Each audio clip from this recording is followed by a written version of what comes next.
Hello दोस्तों, कैसे हैं आप लोग। आशा करते हैं कि अच्छे होंगे। आज हम पढ़ाने वाले प्रकाश का परावर्तन, जिसको हम बहुत ही आसान भाषा में सीखेंगे। तो चलिए देखते हैं क्या होता है प्रकाश का परावर्तन। जब प्रकाश की किरणें किसी चिकने तल पर पड़ती हैं तो उसी मार्ग से वापस लौट जाती हैं। वापस लौटने की प्रक्रिया को प्रकाश का परावर्तन कहते हैं। चलिए एक बना लेते हैं हम फिगर। इसको हम बोलते हैं समतल दर्पण। क्या बोलते हैं इसको? समतल दर्पण। यहाँ पर हम एक अभिलंब खींच लेते हैं। जब कोई प्रकाश की किरण इस पर डाला जाता है तो क्या होता है, उसी मार्ग से वापस लौट जाती है। ये जो किरणें आ रही हैं इसको हम क्या बोलेंगे? आपतित किरण। आपतित किरण। और ये जो किरणें जा रही हैं इसको हम क्या बोलेंगे? परावर्तित किरण।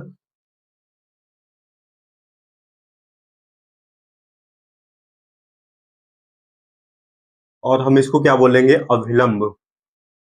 क्या बोलेंगे? अभिलंब।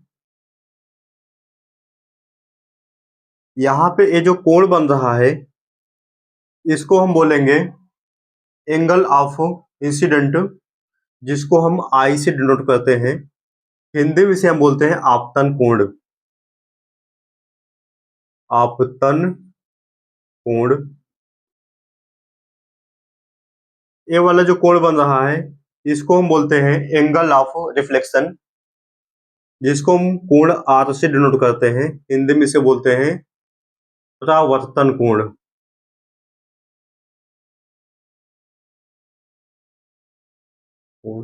आपतन कोण क्या होता है?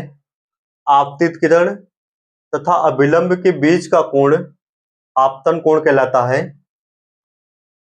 परावर्तन कोण क्या क्या कहलाता है? परावर्तित किरण तथा अभिलंब के बीच का कोण परावर्तन कोण कहलाता है। इसके दो नियम होते हैं, यहाँ पे हम लिख लेते हैं। इसके दो नियम होते हैं।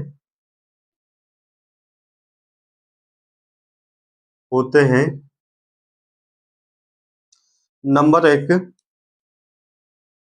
ये पहला नियम क्या होता है? आपतित किरण, परावर्तित किरण तथा अभिलंब तीनों एक ही तल पर होता है। यहाँ पे लिख लेते हैं पहला नियम हम। आपतित किरण, आपतित किरण, परावर्तित किरण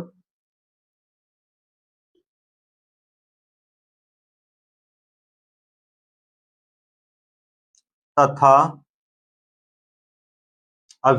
एक ही तल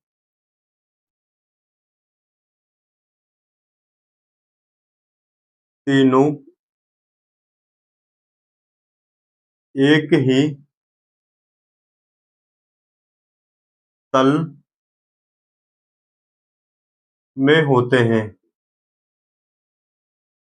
होते हैं। पहला नियम क्या है?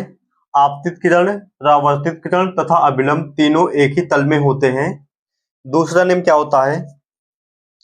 आपतन कोण सदैव परावर्तन कोण के बराबर होता है। यहाँ पर लिख लेते हैं आपतन कोण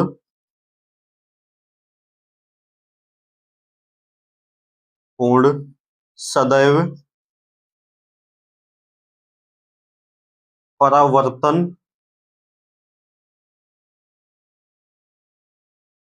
कोण के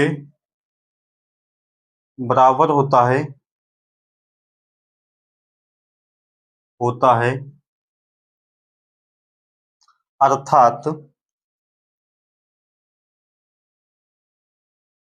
अर्थात कोण आई इज इक्वल टू कोण आर। ये हमारा फार्मूला है। पहला नियम क्या होता है? आपतित किरण, परावर्तित किरण तथा अभिलंब तीनों एक ही तल पे होता है। दूसरा नियम क्या होता है? आपतन कोण सदैव परावर्तन कोण के बराबर होता है। अगर आपतन कोण यहाँ पे 45 डिग्री है तो परावर्तन कोण भी कितना होगा? 45 डिग्री होगा। अगर आपतन कोण 60 डिग्री है तो यहाँ पर परावर्तन कोण भी क्या होगा, 60 डिग्री होगा। चलिए इस पर बेस हम न्यूमेरिकल देखते हैं। एक किरण समतल दर्पण के तल से 40 डिग्री का कोण बना रहा है तो परावर्तन कोण ज्ञात कीजिए। बोले ये समतल दर्पण है, ये जो किरण है समतल दर्पण से 40 डिग्री का कोण बना रहा है। हम जानते हैं कि अभिलंब तथा परावर्तक तल के बीच का कोण हमेशा 90 डिग्री का होता है। ये हमेशा क्या होता है, 90 डिग्री का होता है। अगर हम ये जो बड़ा वाला कोण है, ए वाले कोण में से ए वाला कोण घटा देंगे तो हमारा ए वाला कोण आ जाएगा, मतलब आपतन कोण आ जाएगा।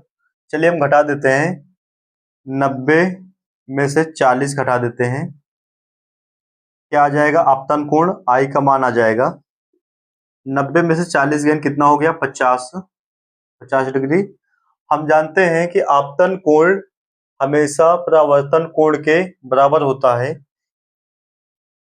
आई का मान 50 है तो आर का मान भी कितना आ जाएगा, 50। ये आ गया हमारा आंसर। अगला क्वेश्चन देखते हैं। एक किरण समतल दर्पण के तल से 35 डिग्री का कोण बना रहा है तो आपतन कोण तथा परावर्तन कोण का योग ज्ञात कीजिए। ये समतल दर्पण है, ये जो किरण है समतल दर्पण से 35 डिग्री का कोण बना रहा है। हम जानते हैं कि अभिलंब तथा परावर्तक तल के बीच का कोण हमेशा 90 डिग्री का होता है। अगर हम ए वाले कोण में से ए वाला कोण घटा देते हैं तो हमारा ए वाला कोण आ जाएगा, मतलब आपतन कोण का मान आ जाएगा।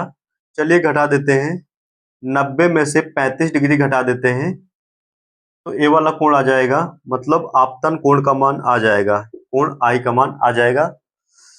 चलिए 90 में से 35 घटाते कितना आ जाएगा, 55।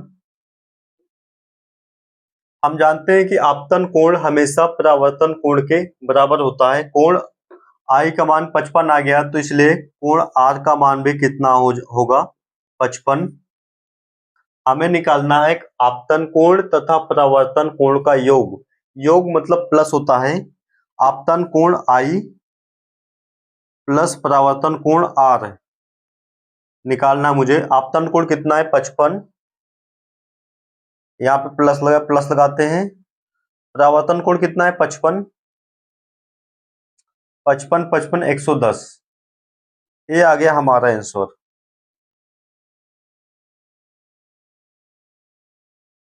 अगला क्वेश्चन है। एक किरण समतल दर्पण के तल से 45 डिग्री का कोण बना रहा है तो आपतन कोण का मान ज्ञात कीजिए। ये वाला क्वेश्चन आप लोग कमेंट में बताएंगे।